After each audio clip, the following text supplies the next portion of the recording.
Anonymous says, what do you think is the best clinical way to monitor COMT function if you have already tested for SNPs?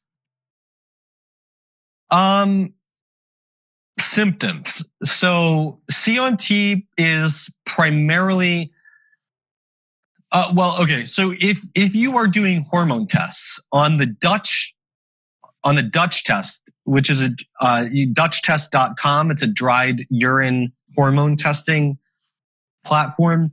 They have a methylation index that is based on the methylation of estrogen.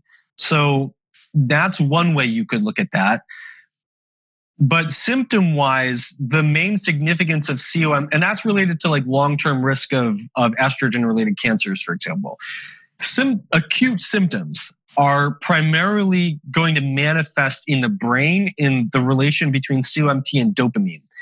And what it's doing there is the higher your COMT activity, the more flexible your brain, the lower your COMT activity, the more rigid your brain. And if your nutrition is straight and you don't have a psychological disorder, that's just a personality trait. So high COMT activity, you worry less, meaning worry, WORRY. So you're concerned about things less. And they call this the worrier, WORRY, worrier, WARRIOR phenotype, right? So high COMT activity, you don't worry as much. You're like a warrior because you just pick your battle, you defeat. You pick your battle, defeat. Pick your battle, defeat. Pick your battle, defeat.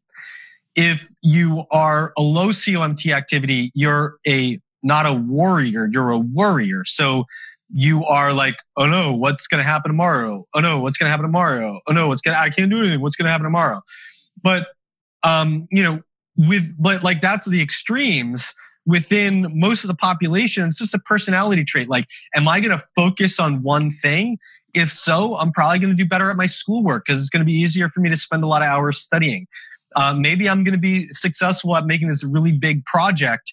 On the other hand, like maybe your job requires 800 quick decisions a day. Like maybe you're going to be the next Jeff Bezos if you're, way on the decision, make it. So you really look at like, how is your mind operating? If your mind's getting stuck on stuff, low COMT. If your mind is racing around to different things, high COMT. If that's just your personality, don't worry about it. But if you're on the poles over here and it's starting to interfere with your life, then that's where it matters. And so nutritionally, low COMT methyl donors, high COMT methyl buffers, glycine. So like methyl donors, B12, folate, choline, betaine, some of the other assisting B vitamins, methyl buffer, glycine, right? And then that's overlaid on your genetic predisposition. The nutrition is overlaid on your genetic predisposition. And that's how I would look at that. I don't think that I wouldn't be using a blood test or a urine test for that.